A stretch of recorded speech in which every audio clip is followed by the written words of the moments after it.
Hablar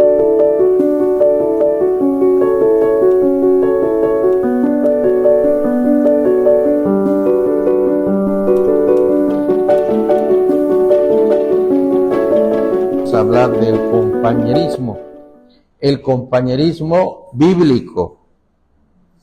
La palabra compañerismo está muy malentendida en nuestro tiempo, aún en las iglesias.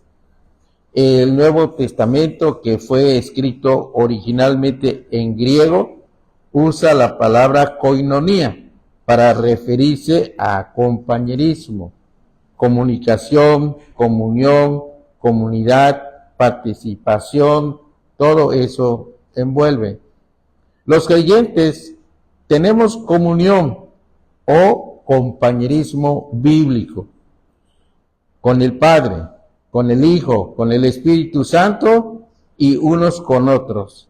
Por ello debemos andar en la luz, practicar la verdad y dejarnos así purificar de todo pecado.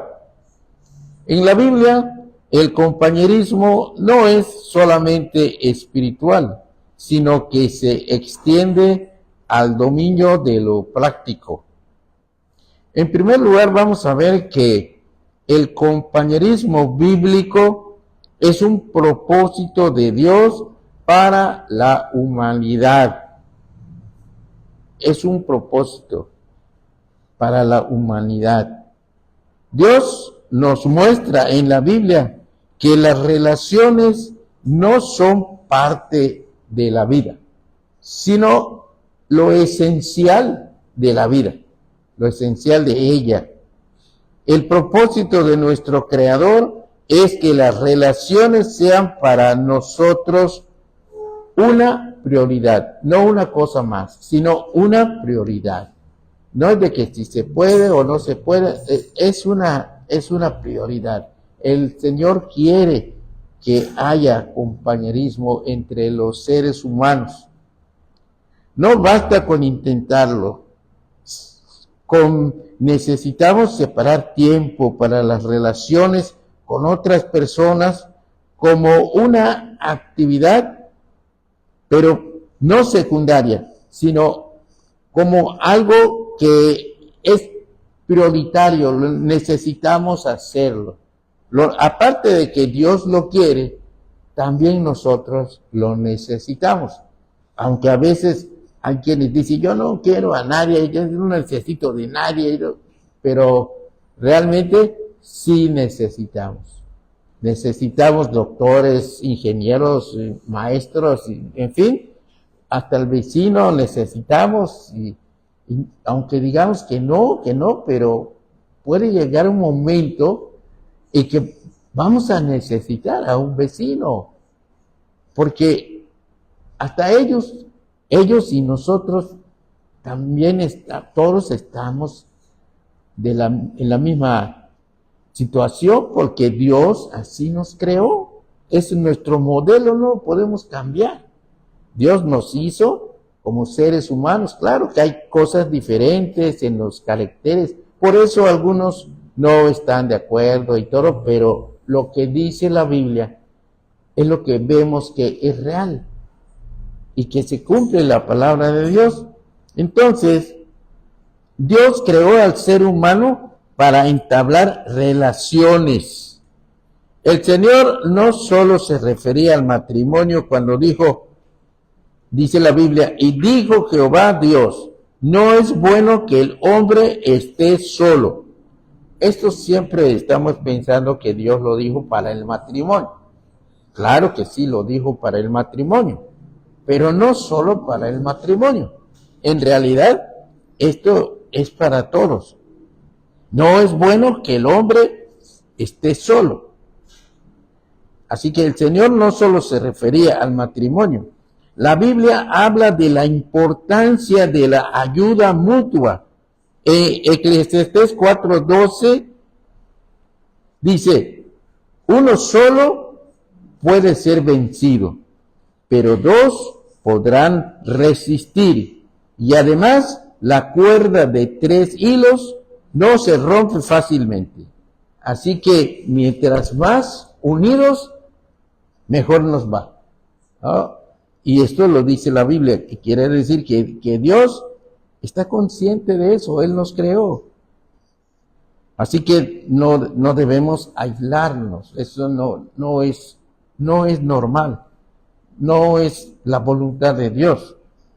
Entonces, Dios muestra la importancia de las relaciones en los 10 mandamientos. ¿Por qué?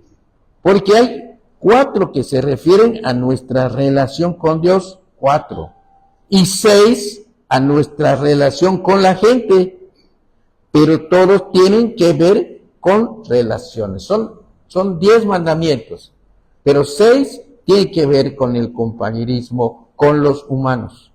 Y 4 tienen que ver con el compañerismo con Dios. Entonces, vamos a verlos. Los 4 que tienen relación con Dios es: no tendrás dioses ajenos delante de mí. 2, no adorarás imágenes. 3, no tomarás el nombre de Jehová tu Dios en vano. Y 4, acuérdate del día de reposo para santificarlo. Y en cambio, para con el compañerismo, él está diciendo aquí 5, 6, 7, 8, 9, 10. Son 6. Entonces ahí dice: honra a tu padre y a tu madre. No matarás. No cometerás adulterio. No hurtarás. No darás falso testimonio. No codiciarás nada que sea de tu prójimo. Entonces, aquí hay 6 mandamientos para el compañerismo. Tiene que ver con el compañerismo. Entonces, por eso nos estamos diciendo que el compañerismo bíblico es un propósito de Dios para la humanidad.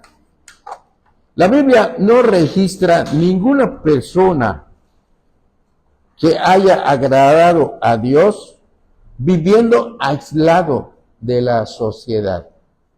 Al menos yo no he visto, gracias, a ninguna persona en la Biblia que no haya vivido aislado. O sea que todos los que agradan a Dios viven con la sociedad. No sé si ustedes recuerdan alguno. Habla por un hombre, pero no dice que él no haya sido sociable. O sea, es algo que necesitamos hacer incluso para adorar a Dios. Porque ¿qué pasaría si yo digo: yo ya no me voy a hablar a nadie, yo me voy a encerrar, porque no quiero llevarme con nadie? ¿Esta persona estaría bien de la cabeza? No. Estaría agradeciendo a Dios, lo estaría complaciendo, aislándose. Si la voluntad de Dios es que nos amemos, que nos perdonemos, ¿y cuándo va a practicar todo eso? Si no tenemos gente alrededor, pues nadie nos va a molestar, ni nosotros vamos a molestar a nadie. Sí, pero no es el plan de Dios. No es así como Dios quiere. El compañerismo bíblico es un propósito de Dios para la humanidad, pero por la naturaleza pecaminosa del ser humano, esa naturaleza pecaminosa natural, pues por eso no lo puede practicar el compañerismo. Por eso hay discusiones, pero porque el hombre ya no es como Dios lo creó. Como sabemos, por medio de Adán y Eva, pues se echó a perder todo eso, lo que Dios había creado. Y por eso ahora, pues nosotros somos pecadores, y entonces entre pecadores está muy difícil convivir con todos, ¿no? Porque todos tenemos defectos y todos nos damos cuenta de los defectos de otros, pero no de los nuestros. Entonces por eso es muy difícil vivir en compañerismo. Las personas que no han tenido un encuentro personal con Jesucristo celebran el compañerismo de una manera equivocada. Porque sí, aparentemente ellos piensan que están practicando pues el ser sociables y todo eso, pero ellos organizan fiestas donde hacen muchas cosas que desagradan a Dios y entonces así tienen su compañerismo. Su compañerismo no es de acuerdo a la voluntad de Dios. Además, asisten juntos a lugares donde abunda el pecado. Se asocian para hacer daño a otros, hacen pandillas, hacen pues muchas cosas para perjudicar a otros o solapando mutuamente sus pecados y delitos, pues por eso se llevan muy bien, son muy buenos amigos, pero porque cada uno guarda sus secretos y es así como se llevan, o haciendo alguna buena obra de vez en cuando para tranquilizar la conciencia, porque sí también hay personas que no son cristianos, no les interesa nada de eso, pero pues tienen su conciencia y de vez en cuando pues hacen algo bueno, ¿no? A veces hasta se ponen de acuerdo y hacen algo bueno, pero para que su conciencia esté tranquila. No es que lo hagan como Dios quiere que lo hagan. Así que el compañerismo, pues, el compañerismo que el mundo practica, en el mejor de los casos, es, digamos, una parodia del compañerismo bíblico, ¿no? Es como esas canciones que son solamente una parodia, pero no dicen nada de la canción, sino dicen otra cosa. Pues así, es el compañerismo para el mundo, así es, como una imitación, una parodia, pero mal hecha. Bueno, en segundo lugar, el compañerismo bíblico solo se puede vivir en la familia de Dios. El compañerismo bíblico siempre comienza por iniciativa de Dios y tiene que ser vertical y horizontal al mismo tiempo. Entre paréntesis, así fue en el principio cuando Dios creó a la primera pareja. Y así es ahora, cuando se obedece a Dios.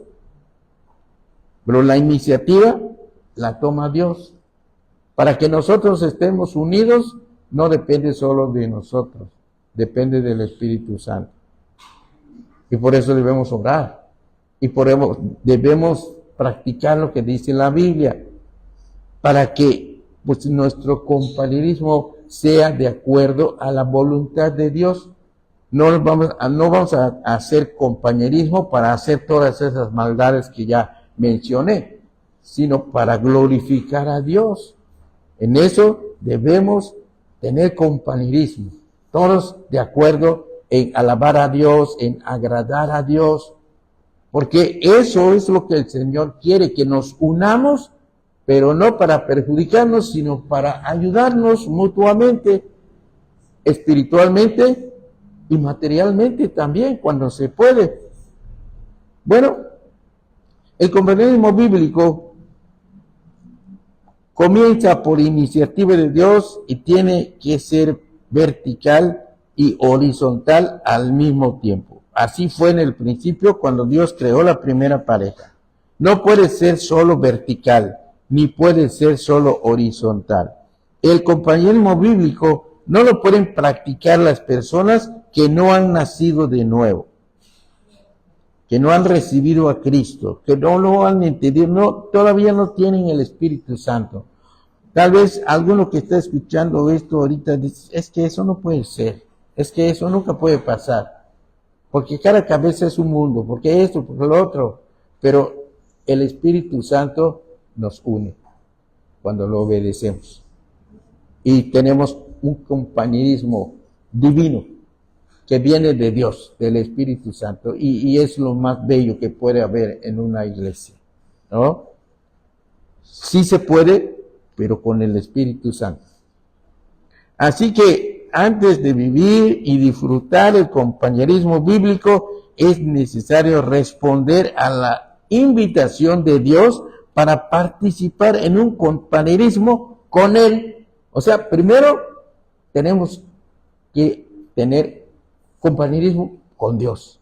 Con Él tenemos que empezar el compañerismo. Y ya de ahí, ya con todos los hermanos, podemos tener compañerismo. Ahora, dice la Biblia y dice Jesús, y esta es la invitación que hace para que alguien entre en compañerismo. Cristo dice, he aquí yo estoy a la puerta y llamo. Si alguno oye mi voz y abre la puerta, entraré a él y cenaré con él y él conmigo. Y ahí comienza el compañerismo con el Señor. Y cuando vemos, no solo somos nosotros, o solo yo voy a tener compañerismo con Cristo. Resulta que tengo un montón de hermanos en todo el mundo.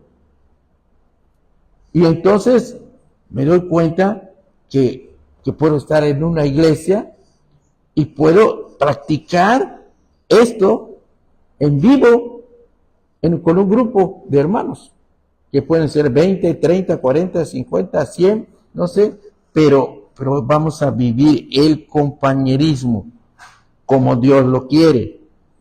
Así que cuando una persona responde al llamado de Cristo, al llamado de Dios para un compañerismo con Él, Dios introduce a esa persona a su familia. Aquí en Juan capítulo 1, 11 y 12 dice que Cristo a los suyos vino y los suyos no le recibieron. Mas a todos los que le recibieron, a los que creen en su nombre, les dio poder, les dio potestad de ser hechos hijos de Dios. La Biblia nos enseña con este versículo que no todos los seres humanos son hijos de Dios. Es mucha la gente que dice, todos somos hijos de Dios. No, todos somos criaturas de Dios. Eso sí, todos somos criaturas de Dios, pero no todos somos hijos de Dios. ¿Por qué? Porque eso se perdió desde Adán y Eva.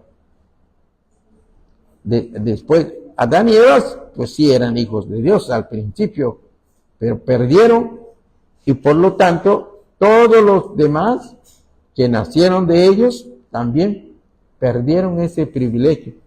Y ya, sí es cierto, seguimos siendo criaturas de Dios, pero para ser hijos de Dios tenemos que recibir a Cristo como nuestro Salvador, como el que nos puede volver a poner en la calidad de hijos de Dios.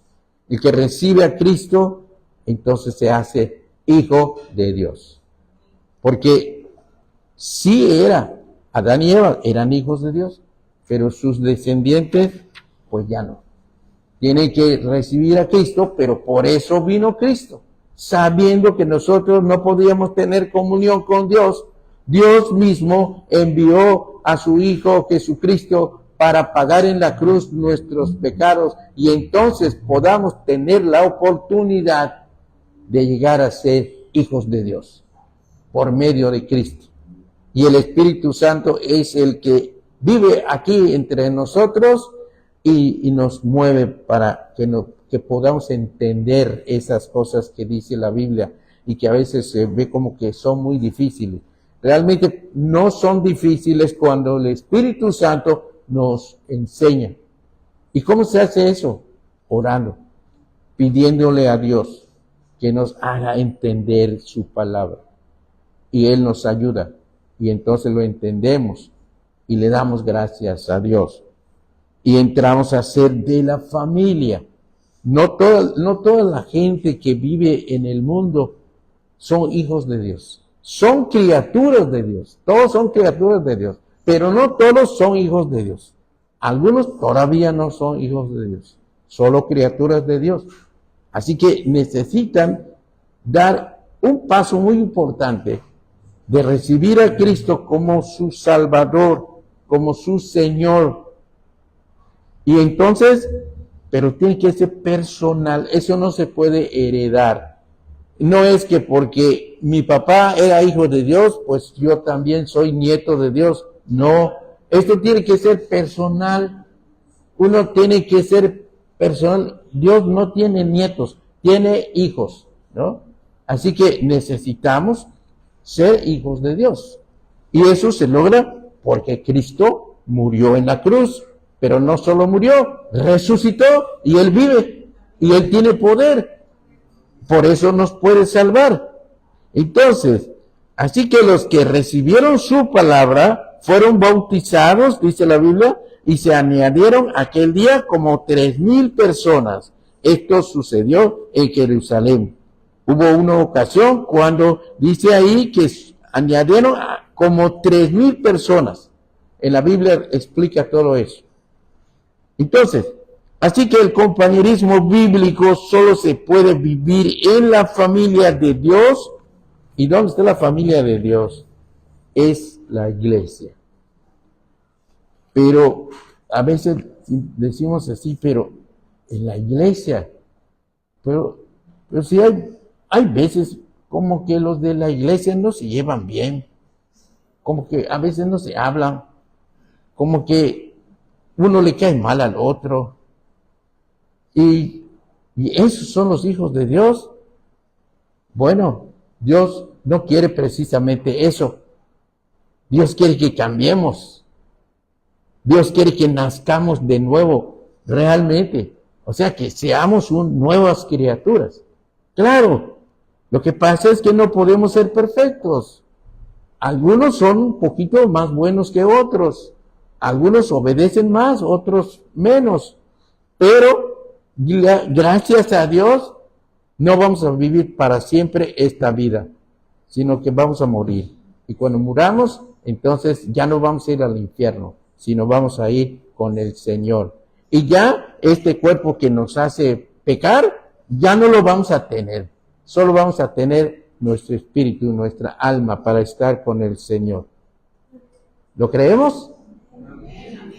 Así es. El Señor lo ha prometido y el Señor lo que promete, lo cumple.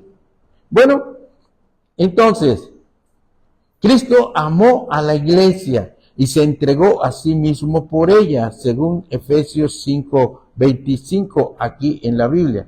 Sin embargo, la iglesia está formada por personas imperfectas y esto ha sido motivo de tristeza, desánimo y confusión para muchos creyentes, porque los que no son creyentes como que no entienden esto que estoy diciendo. Ahorita creo que ya, si hay alguno que no es creyente, ya tiene ganas de salirse.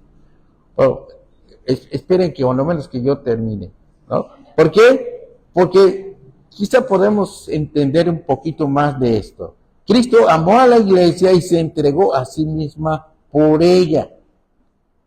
Cristo murió, pero también resucitó. Él vive. Entonces, la tristeza, ¿por qué? ¿Por qué motivo en las iglesias ha habido tristeza, desánimo, confusión por muchos creyentes? ¿Por qué?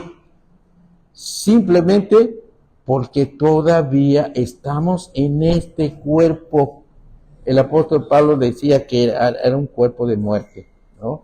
¿Por qué? Porque realmente es difícil vivir la vida cristiana en este cuerpo. ¿Por qué? Porque este cuerpo está contaminado de pecado. Y aunque tenemos el Espíritu Santo y la palabra de Dios y luchamos en contra del pecado y todo, siempre cometemos pecados. No lo queremos hacer, pero hay muchas cosas que nadie sabe que es pecado y sin embargo sí es pecado. Y otros consideran que eso todos lo hacen y como todos lo hacen, pues no es pecado, ¿no? Claro, la Biblia enseña que es pecado y que no es pecado.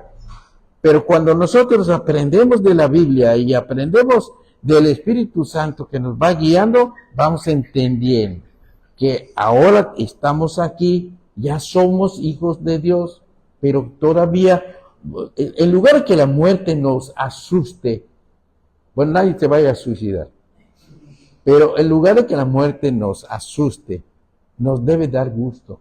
¿Por qué? Porque cuando muramos vamos a dejar de pecar. Ahorita no quisiéramos pecar, pero cuando nos damos cuenta, ay, ya metí la pata, ¿no? Y entonces eso no nos gusta ahora. Antes ni cuenta nos damos cuando no éramos cristianos. Pero ahora que ya somos cristianos nos damos cuenta que estamos ofendiendo al Señor y no quisiéramos haberlo hecho. Pero todo eso se va a acabar. Todo eso se va a acabar. Entonces, por eso la muerte no es una cosa tan triste para nosotros los cristianos.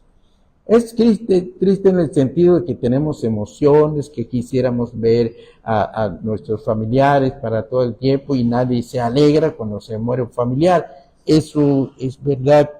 También tiene su sentido según Dios. El Señor es sabio y somos así, tenemos esta naturaleza que nos entristecemos o nos alegramos y todo eso, esto que tenemos como humanos, Dios así lo ha hecho. No sucede por casualidad, porque Él es sabio y sabe que sirve para muchas cosas.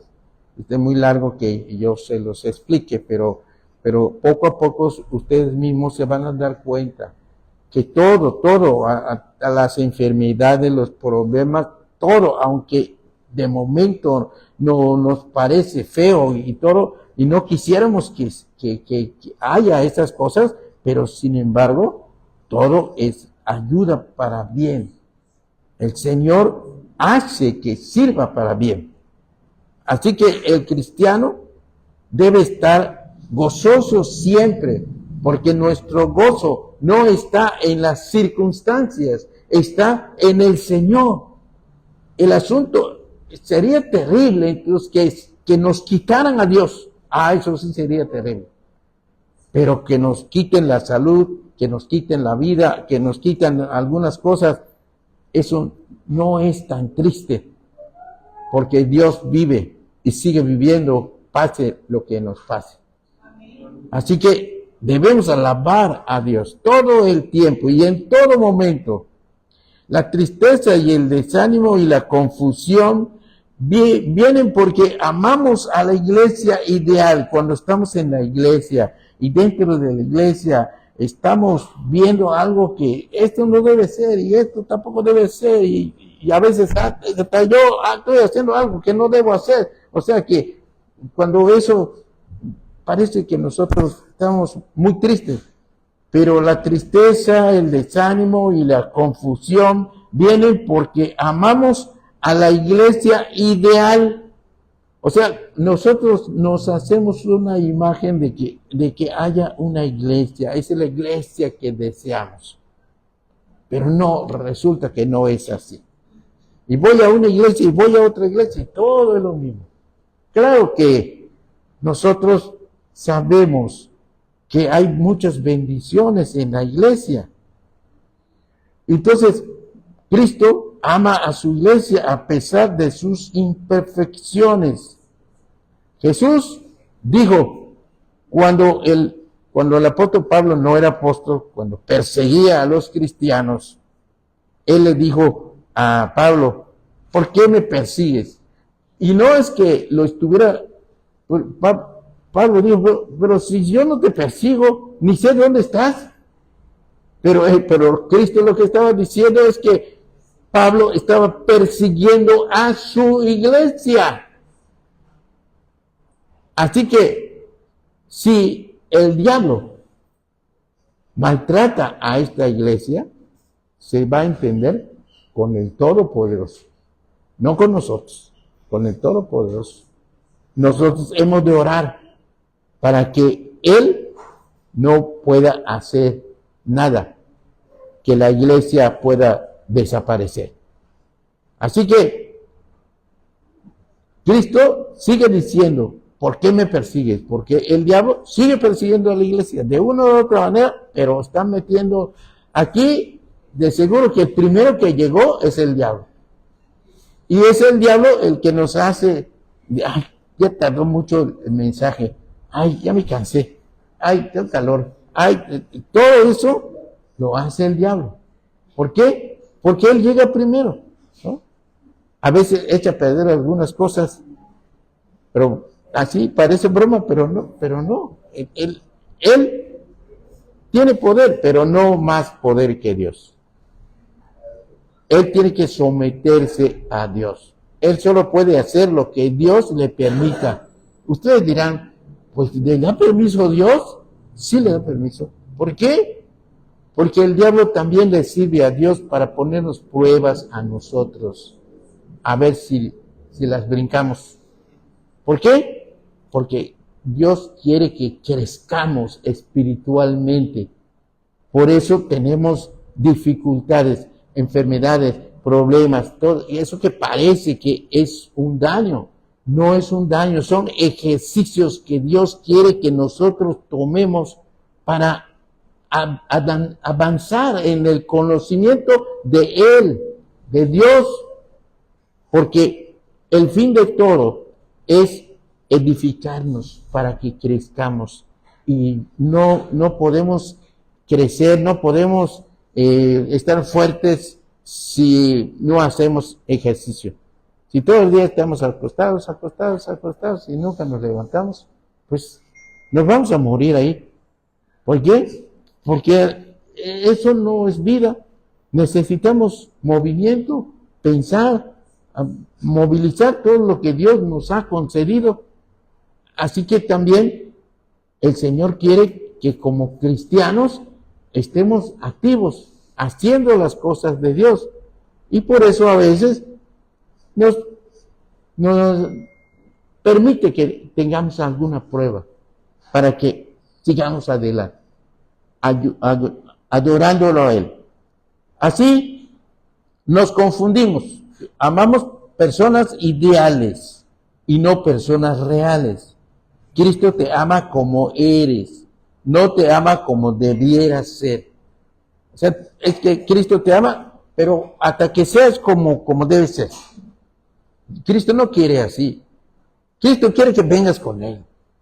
Y Él te va a cambiar. Y vas a ser diferente. Y vas a hacer lo que Él quiere. Pero tú tienes, como dijo Él, vengan a mí. Cristo dice, ven. Tienes que ponerte en las manos de Cristo para que Él pueda hacer una obra de arte con tu persona. A veces, cuando estamos en el mundo, a veces casi ni los familiares nos soportan. Y ya quisieran que nos fuéramos de la casa porque nos portamos mal. Y bueno, hay muchas cosas que a veces no nos quieren ni en la casa. Pero cuando Dios obra en nuestra vida, entonces todos se ponen contentos. Porque hace una obra de arte el Señor. Él es todopoderoso y lo hace. Varias veces lo ha hecho. Entonces, amamos personas ideales y no personas reales. Cristo te ama como eres, no como debieras ser. Así nos confundimos y confundimos a los nuevos creyentes. Por ejemplo, en la iglesia, por ejemplo, nosotros decimos, ¿y tu iglesia cómo es? Ah, no, pues en mi iglesia no hay problemas porque es la familia de Dios. O si no, en la iglesia todos nos llevamos muy bien. O si no, visite mi iglesia y verá qué bien se va a sentir. O sea, hablamos bonito de la iglesia. Pero ¿saben qué? No debemos hablar bien de la iglesia. Debemos hablar bien de Cristo. Porque Cristo es lo que vale la pena. Nosotros estamos aquí, pero todavía no estamos perfeccionados. Todavía estamos en camino de llegar a donde está Dios y somos imperfectos. No lo podemos negar porque se ve, se nota.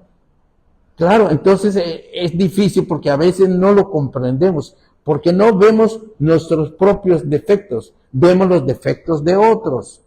Y claro, están viendo la colita de otro, pero no pueden ver su colita porque pues está atrás, ¿no? Y los ojos están adelante. Y está viendo uno los defectos de los demás. Es que este llega tarde. Es que este no da el diezmo. Es que entonces, no es así. Ahora, si vamos a decirle a la gente que no es creyente, en la iglesia, mía, no hay problemas. Le estamos mintiendo. No es eso. No es eso. En la iglesia todos nos llevamos muy bien. No es cierto. A veces nos estamos jalando un poquito del cabello, ¿no? A veces cuando no hay cabello no nos pueden jalar, ¿no? Pero generalmente no podemos, no hay ninguna iglesia perfecta. No hay ni grande ni chica. No hay iglesia perfecta. Si queremos encontrar una iglesia perfecta, pues no la vamos a encontrar. No debemos decir a la gente que todavía no es creyente, no, si vieras mi iglesia es muy, en la iglesia todos nos llevamos muy bien, visita mi iglesia y vas a ver qué bien te vas a sentir, ¿no? No, debemos hablar de Cristo. Él ese sí es perfecto. Ese sí contamos con Él en todo momento. Él es todopoderoso. Él es el Señor. ¿Y qué pasa aquí en la iglesia? Nosotros adoramos a Cristo. Y Cristo es el perfecto. Y Cristo es la cabeza. Y Cristo es el que manda. Y Cristo es el Señor. Eso es lo hermoso de la iglesia. Su cabeza. Eso es lo que hace hermosa a la iglesia. Porque si le decimos esa serie de cosas hablando bien de la iglesia, y el nuevo creyente viene al templo pensando que está entrando a una compañía de puros angelitos, pues no estoy diciendo que debemos conformarnos con nuestras imperfecciones, pero por más que nos esforcemos, nunca las vamos a terminar así que en cero tengamos imperfección. No hay ninguna imperfección en Betel. Nunca vamos a poder decir eso. Eso no, entonces no nos engañemos ni engañemos a los demás.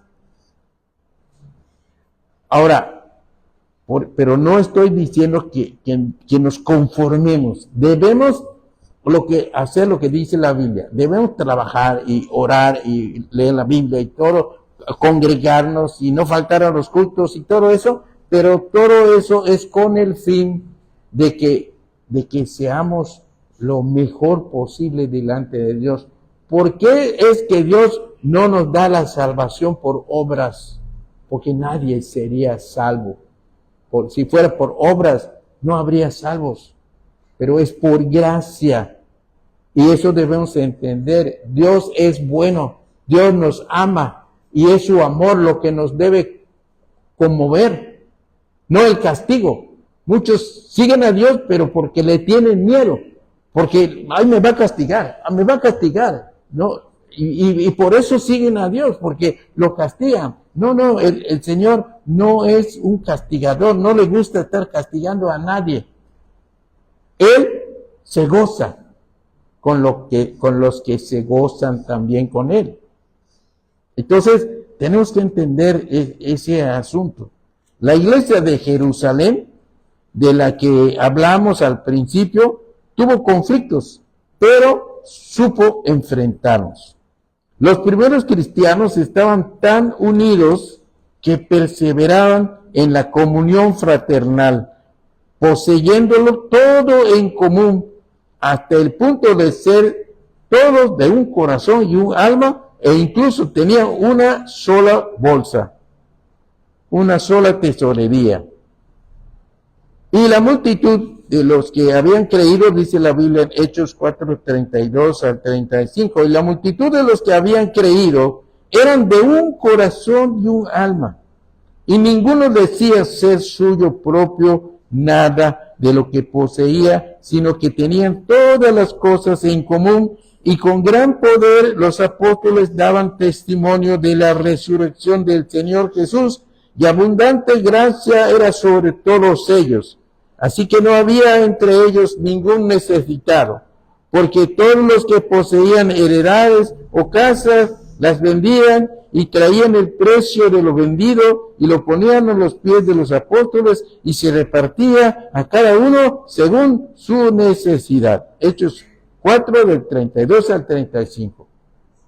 Qué linda iglesia, ¿verdad? Y sin embargo no era perfecta, porque tenemos cuando menos dos casos. Cuando las viudas de los griegos estaban inconformes, porque que a ellas no les servían bien, como a las judías, a las viudas judías.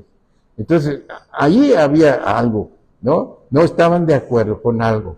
Y también recordamos aquella ocasión cuando Bernabé, pues, donó algo. Y otros lo vieron, y ellos, pues, también, pues, seguramente que estuvieron dándole las gracias a Bernabé, y todos hablaban de Bernabé, qué buena gente, entonces como que a algunos les gustó eso de que los van a saludar y agradecer, y entonces, pues una pareja, por lo menos aquí vemos una pareja que hace algo, vende una propiedad, luego ve el dinero, y como que ya dicen, es mucho para darlo a la iglesia.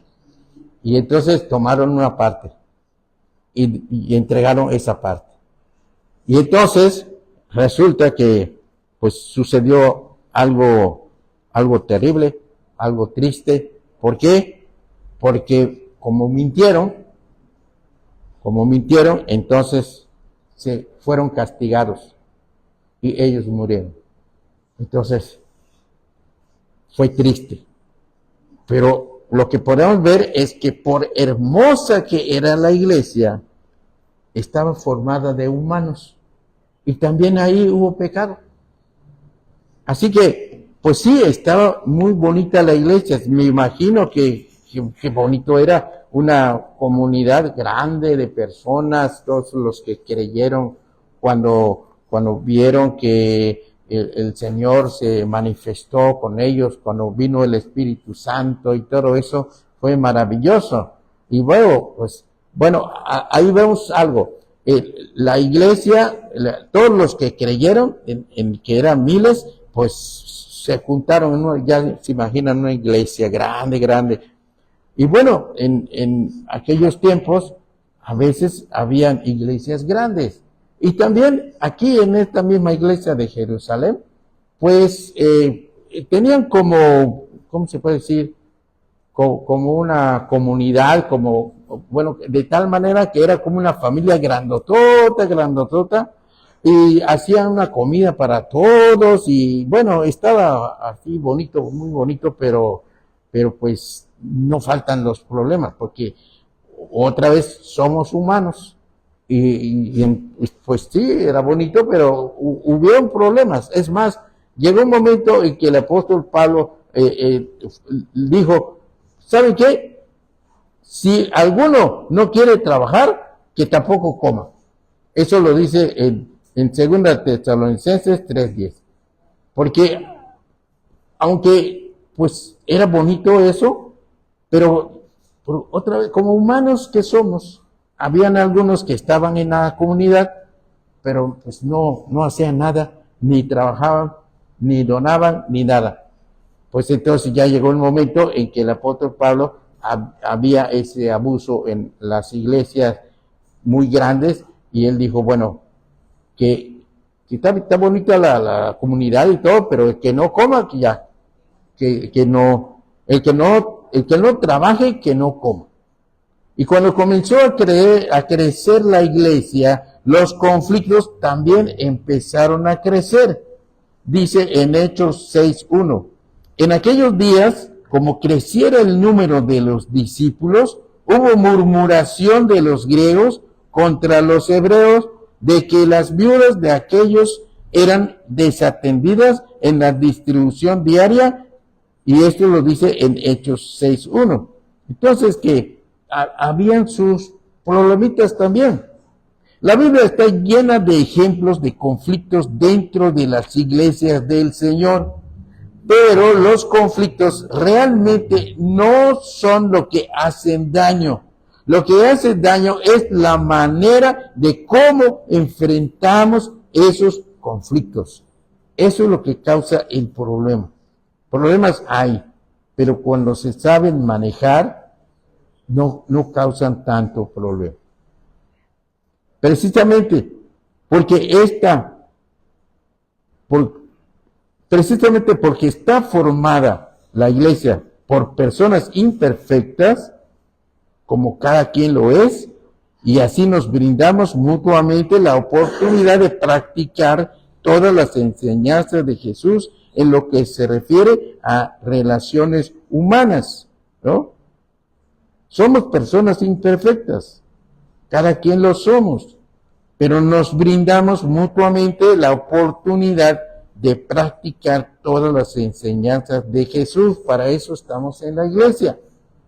Los problemas en las iglesias siempre han existido y existirán, porque son indispensables para el crecimiento espiritual de sus miembros. Como les decía hace un rato, los problemas nosotros los vemos solamente como problemas, pero son pruebas, porque con eso crecemos. ¿Cómo vamos a solucionar algo que surgió? Entonces, tenemos que buscar la manera que esté más conforme a lo que dijo Cristo, lo que enseñó Cristo, lo que dice la Biblia, y tenemos que tomar en cuenta el amor, la paciencia, entender que las cosas pasan en la iglesia porque son pruebas para que nosotros crezcamos espiritualmente. Si no tenemos problemas, no vamos a crecer. Y entonces necesitamos seguir aprendiendo para que podamos, tal vez mañana, otra iglesia tenga un problema como el de nosotros y nosotros podemos ayudar de la solución que pusimos en nuestro caso.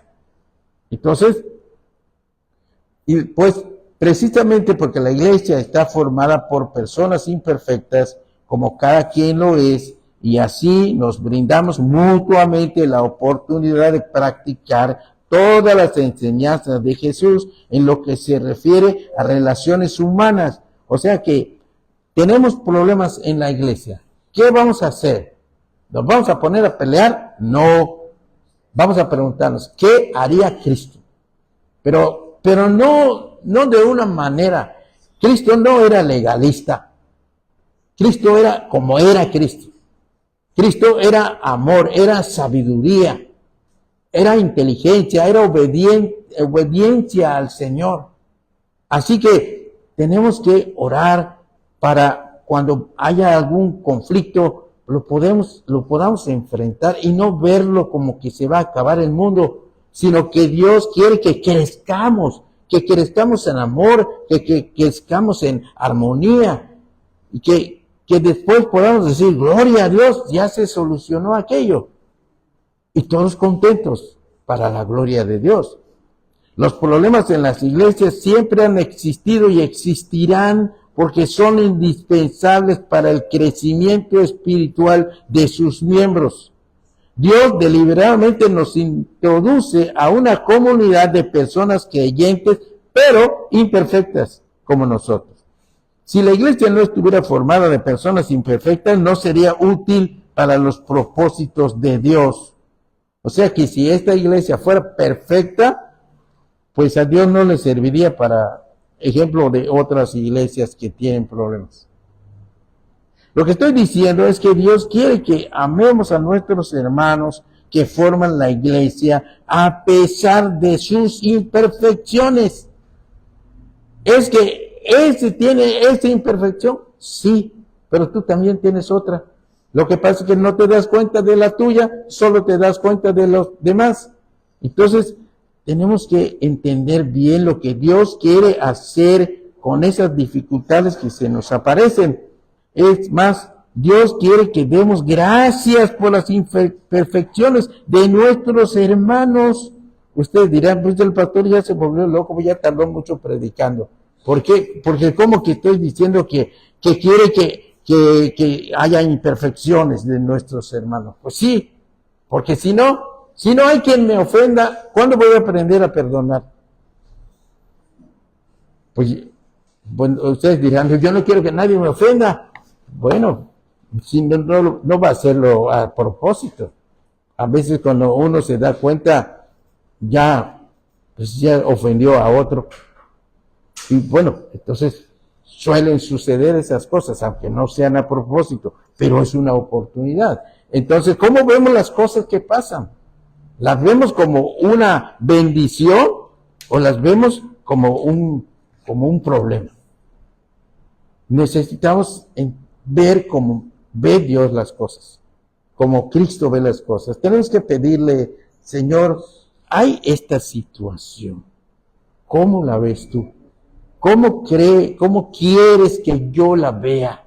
¿La estoy viendo bien o la estoy viendo al revés? Porque a lo mejor nosotros estamos viendo algo, ¡ay, qué feo está! Y luego te dicen, es que no está allí, es a la vuelta. Así pasa con los bordados, ¿verdad? Una vez llegó un pastor a casa de una hermana y vio que ella estaba bordando. Pero había puesto ahí en la mesita, sentó su aro y se puso a conversar con el pastor. Pero el pastor estaba viendo el bordado, pero estaba muy feo. Y no se aguantó y ya después de un rato le dijo, ¿sabes qué?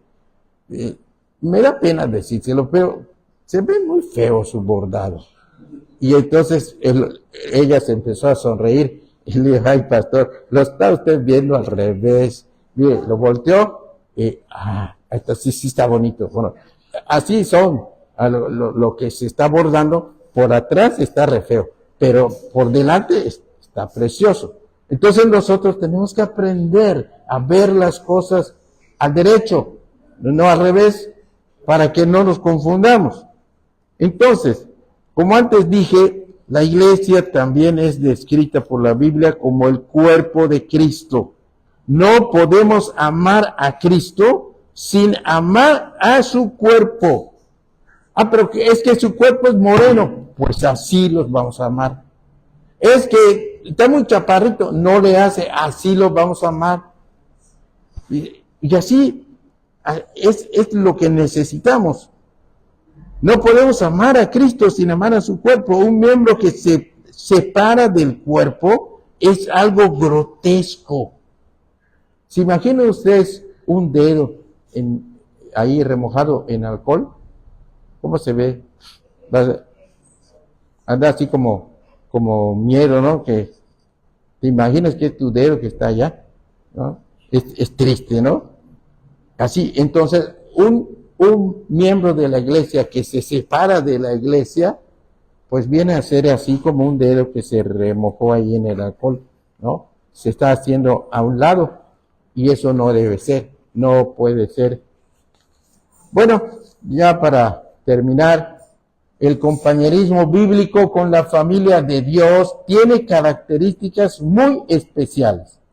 Haciendo un estudio minucioso del Nuevo Testamento y del comportamiento de la primera iglesia que fue establecida en Jerusalén, notamos que el compañerismo bíblico que Dios tiene como uno de los propósitos para la vida de sus hijos tiene las siguientes características: autenticidad, expresando nuestros verdaderos sentimientos, o sea, sin hipocresías, sin máscaras.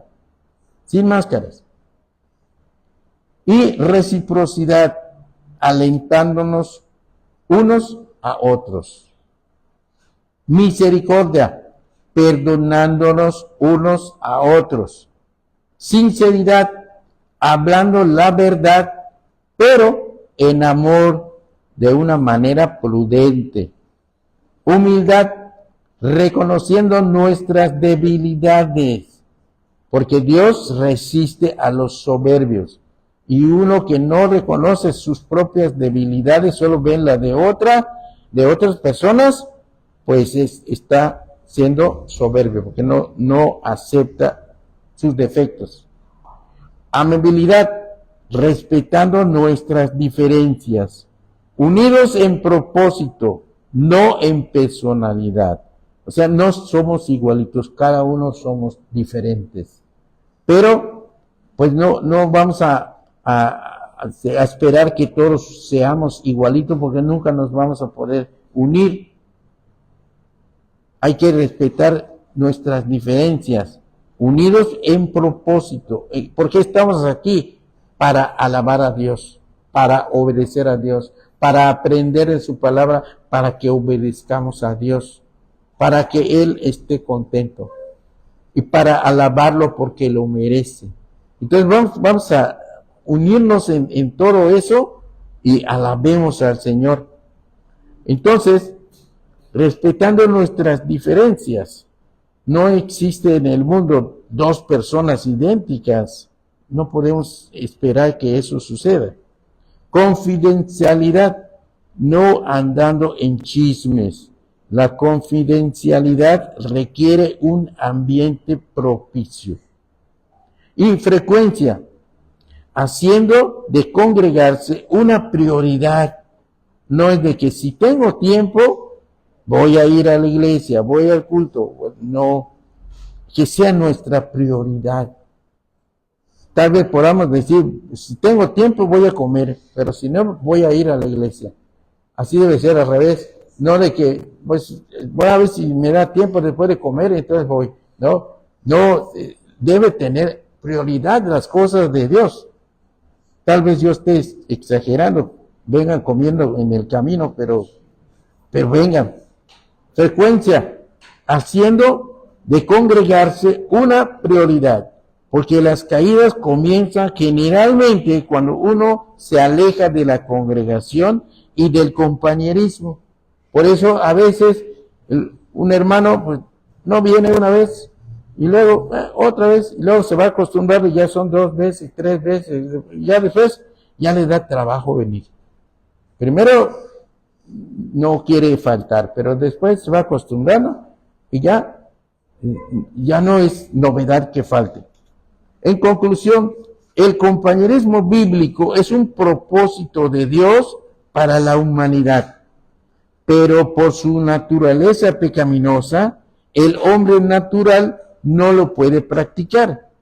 El compañerismo que el mundo practica, en el mejor de los casos, es solamente una parodia, una imitación del compañerismo. El compañerismo número 2, el compañerismo bíblico solo se puede vivir en la familia de Dios. Dios toma la iniciativa de llamarnos a tener un compañerismo con Él. Dice en Apocalipsis 3:20, he aquí yo estoy a la puerta y llamo. Si alguno oye mi voz y abre la puerta, entraré a Él y cenaré con Él y Él conmigo. Tercero, el compañerismo bíblico se fortalece con los conflictos. La familia de Dios, que es la iglesia, es el crisol perfecto establecido por Dios para hacer que el carácter de Cristo se forme en nosotros. Como ustedes saben, un crisol es un recipiente en donde se pueden poner varios metales y se funden y entonces sirve para fundir cosas, para fundir metales. Entonces, para eso es la iglesia. La iglesia es un crisol. Aquí, con lo caliente que hay, aquí se funden las personas y sale cristianos. Porque para eso sirve. Para ejercitarnos a obedecer la palabra de Dios. La palabra de Dios es como fuego que quema nuestros pecados. Pero no, tenemos que ponernos allá en el crisol para que Dios nos funda y queme toda la basura. Yo cuando fui joyero, nosotros todos los joyeros, el polvito que cae, nunca se borra, nunca se mete al basurero, sino que esa tierrita se pone en una cajita y se va juntando. Después de un tiempo se lava todo eso y sale el polvito ese que cayó cuando estamos trabajando, cae, pero no se ve porque está muy chiquito. Pero cuando nosotros lavamos la tierra, como que el oro pesa más que la tierra y movemos el recipiente así y con el movimiento cae la tierra, la basura, pero el oro que pesa un poco más, ese polvito, se queda ahí.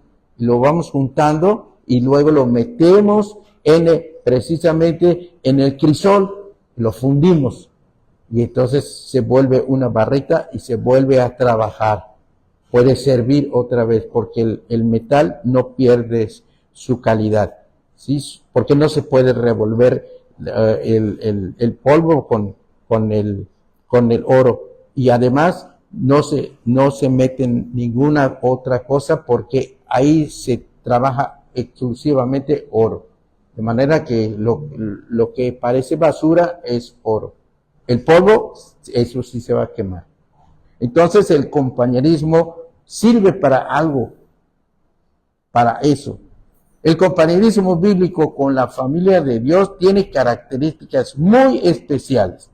Las 9 características del compañerismo bíblico requieren indispensablemente del amor para que puedan darse y para que el compañerismo de la iglesia sea agradable a Dios.